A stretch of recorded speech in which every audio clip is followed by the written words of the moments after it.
here to talk today about 46 trillion, I think, dollars in potential transactions here in 2026. It's a big market, stablecoins.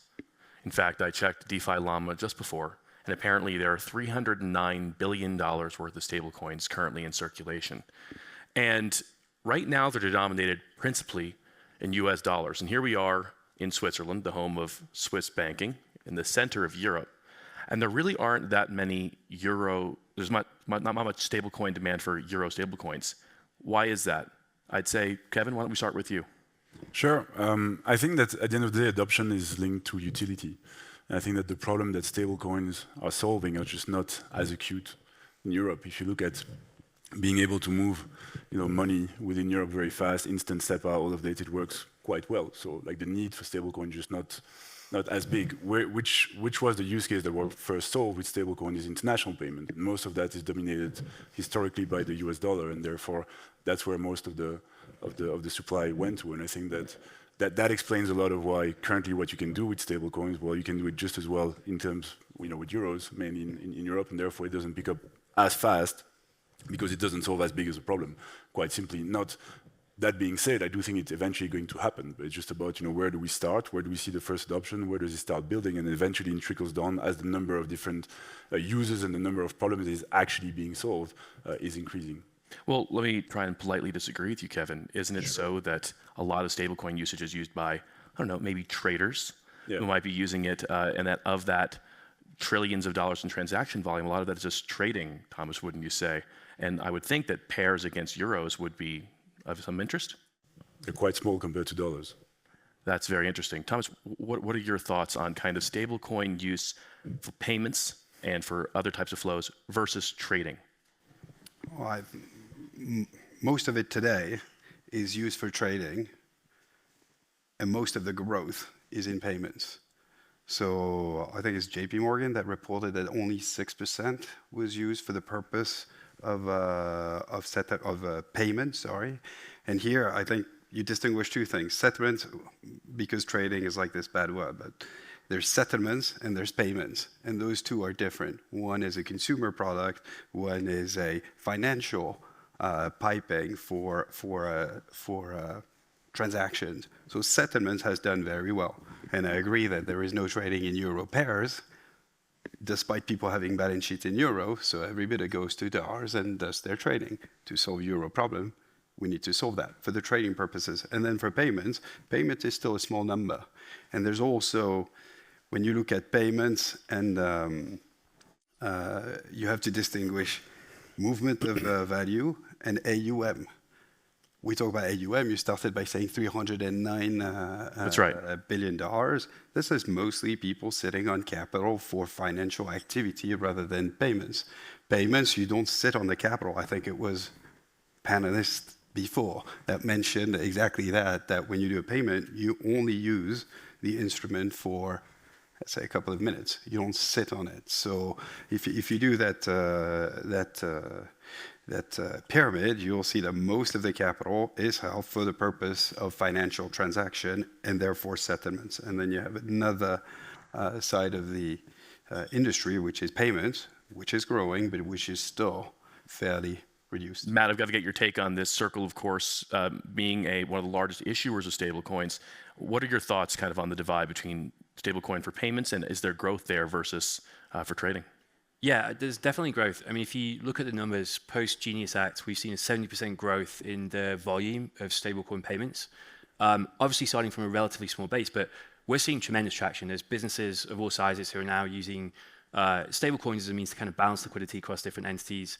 Again, this is more settlement, but you have large asset managers now thinking about how to move funds on chain and creating best-in-class liquidity experiences, which are interoperable across blockchains. That is all driving a lot of flow.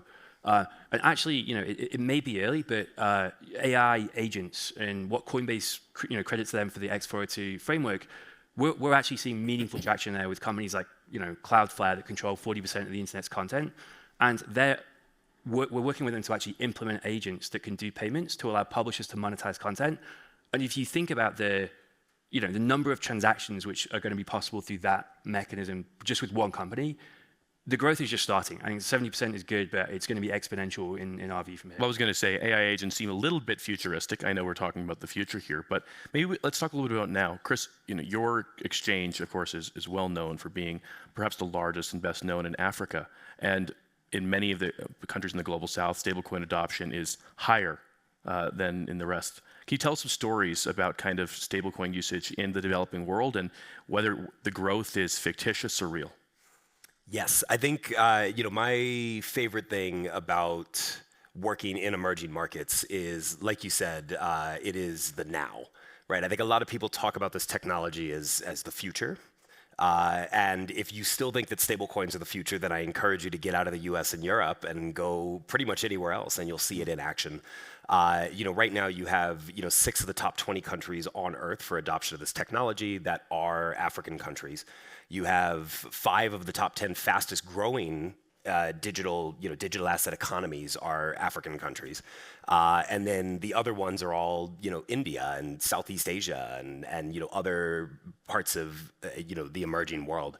And so it's a technology that has really proliferated in the parts of the world that need it the most. And I think when we talk about is it real or not, it is something that people are using every day and that businesses are using every day, banks are using every day to be able to actually facilitate transactions that they otherwise are not able to facilitate, right? It enables the movement of money in a system that was never built for Africa, in a system that was never built for emerging markets, right? A correspondent banking system that was built for the US and built for Europe and excluded pretty much the rest of the world. Stablecoins are the first technology and the only technology that actually fixed that. But is it not a threat to each of their local currencies? No. I think that stablecoins are not replacing local currencies. What stablecoins are doing is replacing or changing the way that people use the dollar, right? And the dollar is already used everywhere in the world, right? I mean, you asked about Euro stablecoins, right? Not to turn this into a rally, but everybody wants the dollar, baby. And so the dollar is already used everywhere in the world. Every country on Earth, people are using the dollar in some way, shape, or form. What stablecoins are doing is improving the usage of the dollar, right? It's taking the user experience of the dollar and making it actually good, right? Because I don't know. I mean, look, I assume all of you have used the dollar before. It's not that great of a currency. I mean, it kind of sucks using the dollar, right? It's not an easy currency to use for international payments. You have all these different correspondence systems. I mean, even in the US, it's a pain for me to wire money to somebody, right? I still have to call my bank and send an email to be able to do it. And so all that stablecoins are doing is not replacing local currencies. It's taking the US dollar, which is already used everywhere in the world, and making the user experience work for the average person. Kevin, what would you say are kind of the attributes of stablecoins that allow it to proliferate so quickly? It's just a lot easier to move. I mean, the starting point, what's interesting when you compare, and actually I'd like to ask you a question as well, like how does it, when you take that where we are now and how it's used currently, just making a better dollar, and then you make actually useful for everybody easily, how does that not end up replacing the local currencies once you're taking the use of those local currencies completely away? And the reason why you are eventually doing that is, coming back to your question, David, is that it's just a lot easier to move. You move it 24/7 like information, because at the end of the day, that's what it is. And it's not taking days, it's not costing you a fortune to do it. It allows you to have a lot more velocity and value, and that's why stablecoins are useful. I mean, we were discussing with Thomas just before. Realistically, I don't think that my business would be possible without stablecoins. Impossible. Your business would be impossible without stablecoins. Currently, I mean, the type of velocity that we have on our trading, thanks to stablecoin, is just an order of magnitude bigger than what we would ever have on fiat. So the same business that we're doing now, we would need to have 50x the balance sheet that we do today to do the same thing if stablecoins weren't there. And that's not a philosophical choice of how do I want money to be issued, and not even that. It's just it's fast, it's cheap, it's 24/7, and it's reliable. That's it. Thomas, would you agree? I mean, I have to ask and challenge that. TradFi has been working for some time. There's even high-frequency trading without stablecoins. Is stablecoins a meaningful improvement for traditional financial services firms? For HFT, no. I think it's different. An HFT in traditional finance will do everything they can possibly do to never settle. They want to buy and sell all day long, and at the end of the day, they want to if possible, not settle. Their strength is not on their operational capabilities to move assets. Whereas on the other side, you have what Kevin is describing, and I fully agree to what he's describing. We are settling our balance sheet, meaning that if you have, whatever, $2 billion of balance sheet, you can actually do $2 billion of transaction in the morning and then do it again in the afternoon. But in TradFi, by design, you cannot do it faster than every other day because it's a T+2 settlement. Which so is once you've done your 2 billion, you're done for the day. Thank you very much. I'll come back tomorrow. So I think you need to, it's important not to conflate the utility we get with how the TradFi world of credit has been organized. Why can you settle every other day? Because I trust you're going to deliver me the money in 2 days. So you're opposing a credit world to a settled world. And for us, especially in crypto, where credit, it's better today, but it's been a hot topic for a few years, a trustless world. Well, I'll settle every transaction, and it's only possible if you have an instrument like stablecoins that allow you to do that. Genius compliant stablecoins require backing by US dollars or cash equivalents in US bank accounts. And Circle, of course, as the Genius compliant stablecoin with USDC. Do you see stablecoins as a defense of the dollar, a new creator of commercial demand for US debt? Yeah, I think it's really a net new creator of demand. I mean, the utility of stablecoins in all kinds of use cases is growing very, very fast. Obviously, DeFi is well established, and stablecoin can be used to borrow capital. It can be used to trade. But I think increasingly we're seeing it useful in major payments use cases, at least from a business-to-business standpoint today. Even with end consumers who are holding dollars in emerging markets, where we're seeing kind of an increasing wave of ways to use those stablecoins with fronting cards and other merchant acceptance vehicles. And I think in capital markets there's there's huge value in enabling collateral management and collateral mobility across chains in existing crypto capital markets venues, but increasingly all the major TradFi venues as well. And I think these are major. Can you walk us through a couple interesting use cases there? That's fascinating. Do you see, like, for example, on traditional exchanges them being used, or investment banks making use of them? Yeah, so two real examples. We're working closely with ICE to, when they think about their derivatives exchanges, how do they actually improve the collateral and make that collateral more useful for their traders? And those are very active conversations that they're leaning into, and I think they see the value of that. Some of the largest global investment banks are thinking about how to better manage intraday FX. And currently, they may be long dollars and looking to get euros. That's a more challenging process when it's all done off chain. But if they're a trusted counterparty that's having a EURC stablecoin, for example, that they can instantly, do an FX swap during the day, that operation becomes, a lot simpler. And those are billions of dollars of intraday money that are moving on chain. Well, we're talking about billions of dollars here, and right now 309 billion currently in circulation. That's a lot of cash sitting in bank accounts that's doing essentially nothing other than maybe drawing treasury interest, something like that. Brian Moynihan, we were talking about this earlier, Thomas, the CEO of Bank of America, said that he's been advocating that we shouldn't have yield-bearing stablecoins passed along, saying that might be a threat to bank deposits that are used to essentially be the balance sheet for lending. Can you tell us a little bit about that? Is that threat real, or is that a banker just trying to make sure he makes more money? It's a tough question because I have a bias. I would rather that we evolve in our ecosystem and that yielding stablecoin comes, so on and so forth. But if I'm really trying to extract myself from where we are, and you make the following assumptions, there's about $20 trillion of cash that sits on checking accounts in the US. And that money is used by the banks as balance sheet with use case such as, okay, I've got nothing to do with it, I'll just leave it at the Fed, that's 3.5%. Or I have better use case, I'm going to lend money for mortgage, for consumer, for transaction banking, for a whole host of services that are provided by banks and that are not used by our ecosystem today. You don't need to fund your CapEx. We don't have CapEx. Or maybe if you have a data center, maybe you have to use those services. And this is all, well, not all, partly financed by checking accounts, so the money that's there. So if suddenly you remove that money from the banks, then what's the consequences for the other services that the bank are providing, starting with the revenue they're not getting? I don't think anybody's going to cry for Bank of America here, but still, we don't know how impactful that really is. And then two, how it diminishes the service and the function that they have.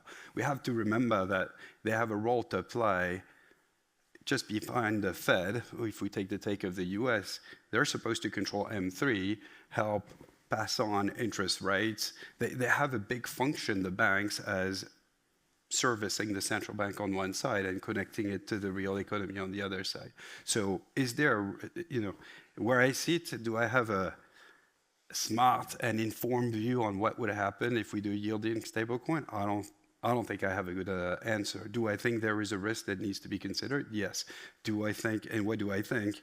I think Kevin was rightfully challenging and say, yeah, but why would you prevent progress in the name of fear, if I summarize? Well, Kevin, you were called out. Why would you prevent progress in the name of fear? Yeah, I mean, I think that it's putting, as I said, putting a band-aid on a wooden leg. Like, the thing is that you're artificially creating constraints to prevent the superior product from winning so that you can actually defend the status quo because you're too afraid to deal with the change that's coming.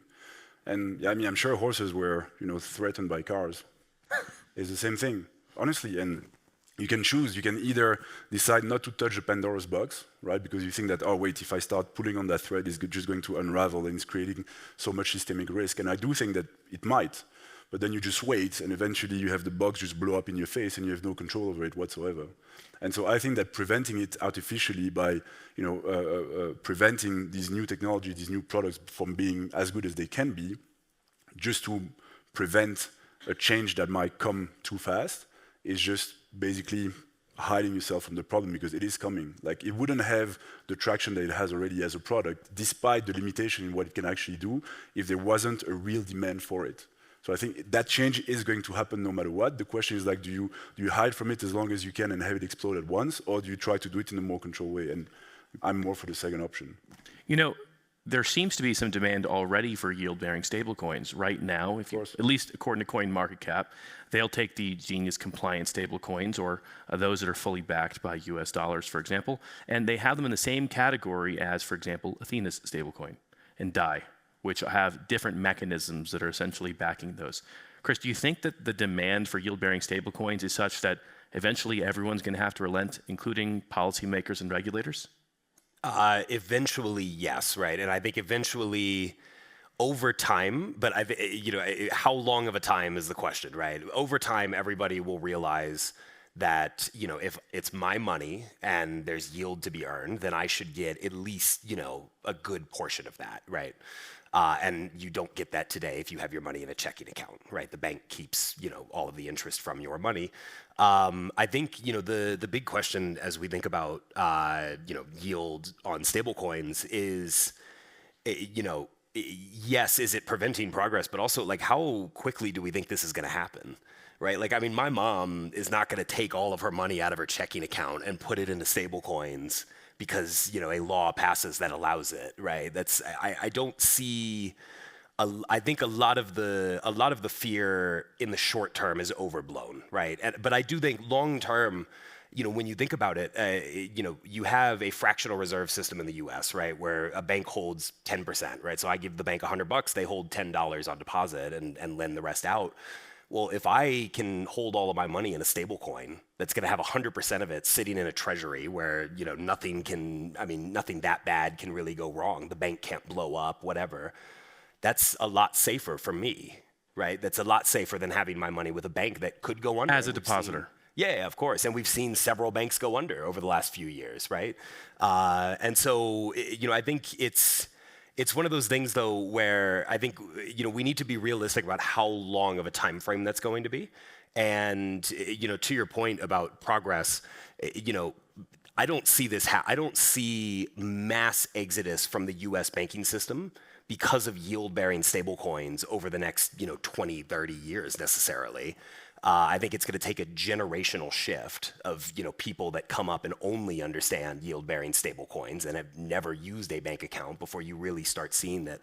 And so then the question becomes, can we not figure this out over the next 20, 30 years, right? Can the industry, can the finance industry more broadly, can the country, can governments around the world not figure this out over the next generation, essentially? In the meantime, companies, of course, have to make do with what they have now, and Genius is pretty clear about it. The fact that you can't pass that along, and there still seems to be corporate demand. Can you maybe give us, earlier you were talking about AI agents, and I think that's fascinating, but maybe for the audience, some examples of companies that are like interesting companies you wouldn't expect that want to use stablecoins. You don't have to name names if you're under NDA, but maybe categories. Yeah, I mean, I think the fintech category is one where we're seeing huge interest in kind of extending the already good user experiences they're providing for modern banking into stablecoin-enabled products. So a good example would be an earn product, which is powered by DeFi protocols like Aave and Morpho, who are working with very closely to actually make those experiences even better with better products, with faster transfers, et cetera. So I think fintechs are really thinking about how they can leverage blockchain and crypto and stablecoins and some of the primitives that we're building together in a more compelling way. And I think all of this is they're gonna look to obfuscate the technicalities behind how these things work. But yeah, I mean, Nubank's a great example. We kind of partnered with them, 100 million users. They started very small, and effectively we helped them enable Nubank, the South American bank. The Brazilian bank, yeah, yes. Exactly. So we helped them build USD-backed US dollar accounts with USDC, really as a mechanism to help people that wanted to hold the dollar. They quickly rolled it out to 100 million users, and they're now thinking about extending that into kind of like different earn-type products and things like that. So yeah, I think fintechs and companies that want to offer fintech-like experiences are really good. Leaning in a lot to this. Interesting. I know there's a number of corporates that seem to have demand for, I guess, stablecoins as a service. This has kind of popped up in the last year as well. What do you think, Kevin? Is this trend meaningful? Do you see Walmart rolling out their own stablecoin, even if they themselves aren't the official legal issuer? Maybe it's kind of a white-labeled version from somebody else? I think so, yeah. I think that for the next, it's tough to make a bet on the timeline, but for the next year and a half, we're going to see a proliferation of stablecoin issuers. Why not? It's such a great business. Look at the profitability of the guys that have made it big, So of course they're all going to do it. And so I think that before we see consolidation, we're going to see a proliferation of new issuance and companies, multiple banks that I know for a fact are currently working. Let's talk about banks in a second. I want to talk about corporates at the moment. Yeah, it's going to be the same thing. Topic, yeah. Same thing, both. I think we're going to see a multiplication of stablecoin issuance. But is it functional?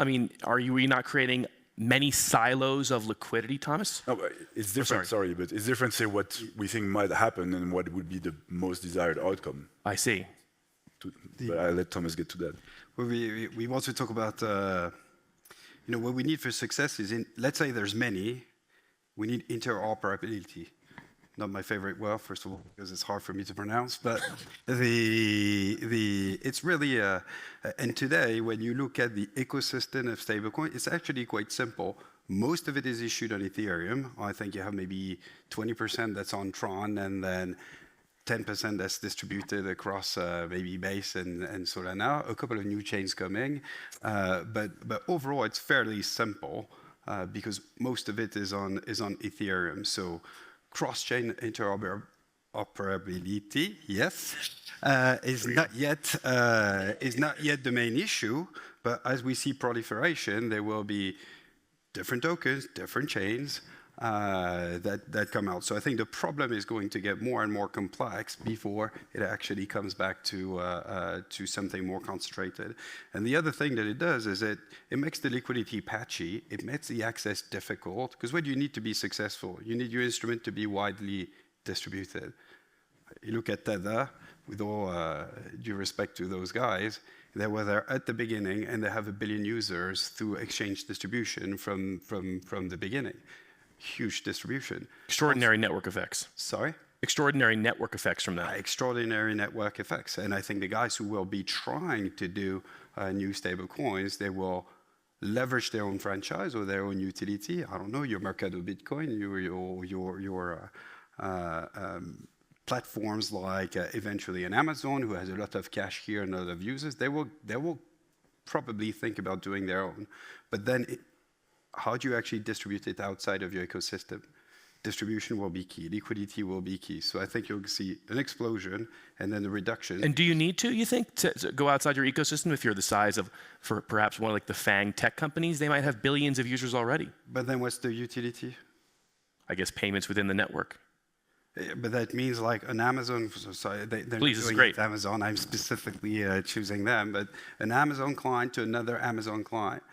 How many times, I'm sure everybody uses Amazon here, how many times did you think about, I'd like to pay somebody that's on Amazon as well? I think you're assuming that they're all going to be used for payments, though. I think that stored value for like a Walmart or an Amazon is a massive part of their business, right? I mean, gift card, you go to Walmart, you get the gift card rack that, grandma still buys for you. And like, that's a massive part of their business. And these guys make a ton of money right now off of just money sitting on their system that's essentially prepaid. I thought gift cards were mostly for phishing attacks. But yeah, that's how Starbucks makes a lot of its money, right? Is being effectively a fintech, capturing deposits from people who want coffee in the future. But you're saying that so if you want to retain that money, you need to give utility to your token. It becomes wonderful if you can get out of Amazon and actually do something with your stablecoin. And I think this is where you come back to the strength of distribution. And when you're Circle, you've got 1 billion users.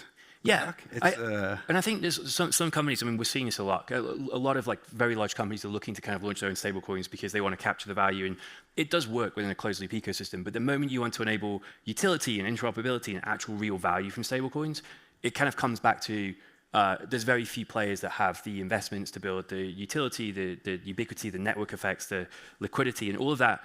It's hundreds of millions of dollars of investment to do that in a regulatory compliant way. And I think a lot of what we're doing is trying to educate a lot of big companies who have aspirations to kind of like build their own stablecoins.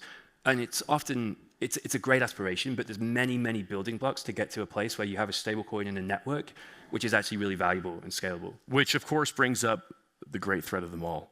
Kevin, you kind of were talking about this before, but the big banks, don't they have the infrastructure? They've got more software developers and tech companies, and they've got lots of deposits, Chris.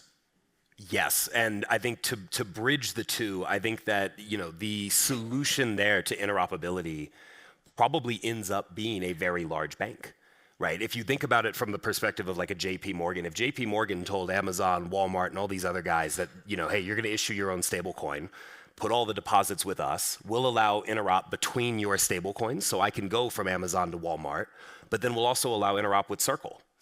And now if I'm on Amazon and I have Amazon coin, well, I can actually just pull that off in USDC or any other stable coin, and it all exists within the ecosystem of this big bank. I mean that to me is really the only long-term solution to interop, because I think to your point, you're going to have everybody issuing their own token, and I don't think that there's any company in the world. I mean, there are companies. I mean, look, these guys will start it, right? I mean, these guys do a lot of interop, so it's that's our business. Yeah, exactly, right. And so these guys will start it, but I think like you'll end up at a point where there's so much money in this ecosystem that no one company would be able to have the balance sheet to actually, properly interop these tokens, right? You have to be the depositing institution. You have to be holding the core underlying assets to be able to properly do that.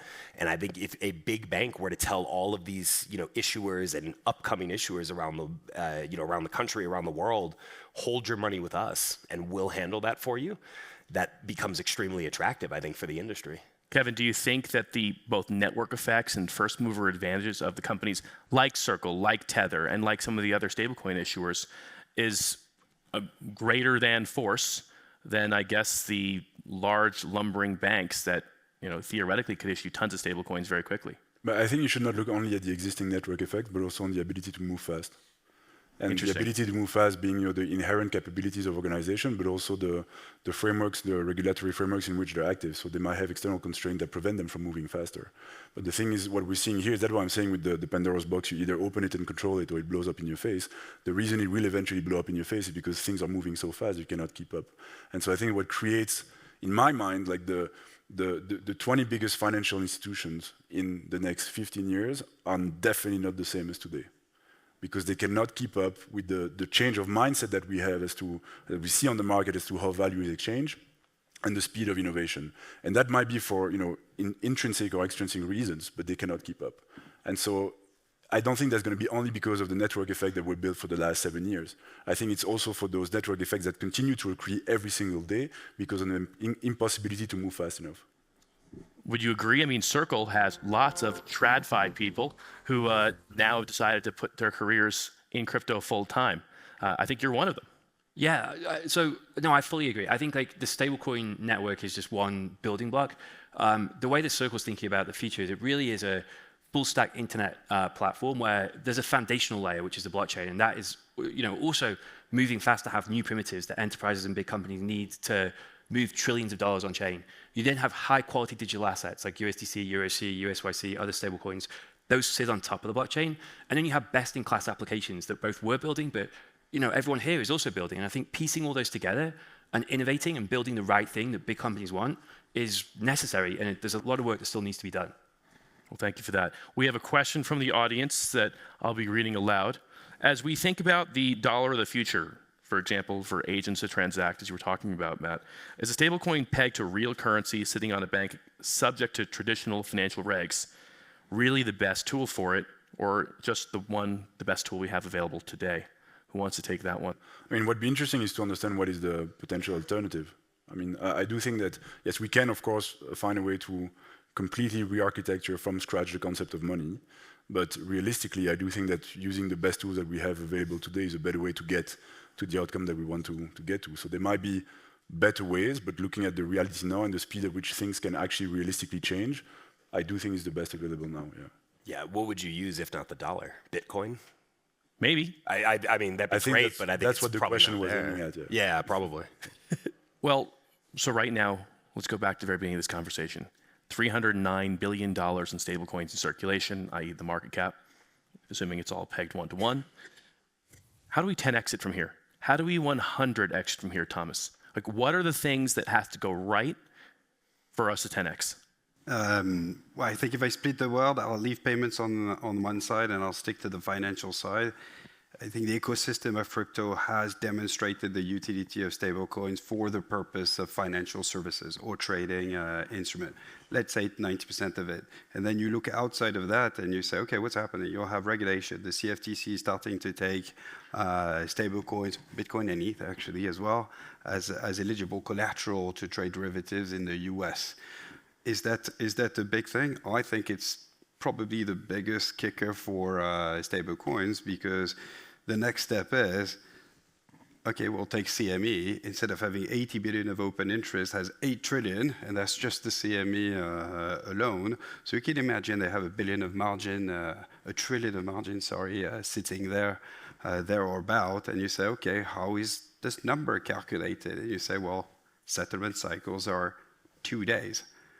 Again, by construction, because this is how the entire TradFi market is wired. So you have a chief risk officer that's going to say, okay, if I have to wait 2 days, how much can this market move? And therefore, how much do I require from the user to deposit as margin?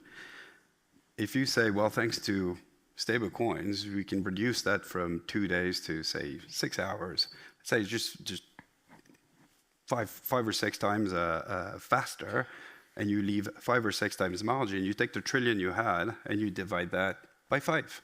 So you've recouped $800 billion of cash, either for, I don't know, more trading, other activities, or whatever. These are the size of the envelopes that we're looking at, and that's just this. And so the net effect of that should be that massive demand and flows onto stablecoins from existing fiat. Correct, because it's the only rail that will allow you to move money 24/7 in dollar terms. And you have the application, you'll have ICE, you'll have NASDAQ, you'll have plenty of them.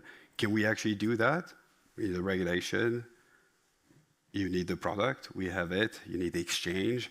Operating a 2-tier margin is going to be complicated. You need an FCM to be. So it's not like it's going to happen tomorrow. It's a long road. Is it possible? Absolutely.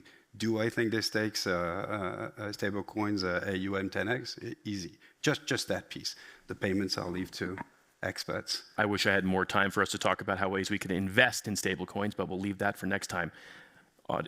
Panel, thank you very much. Audience, thank you so much for listening to us.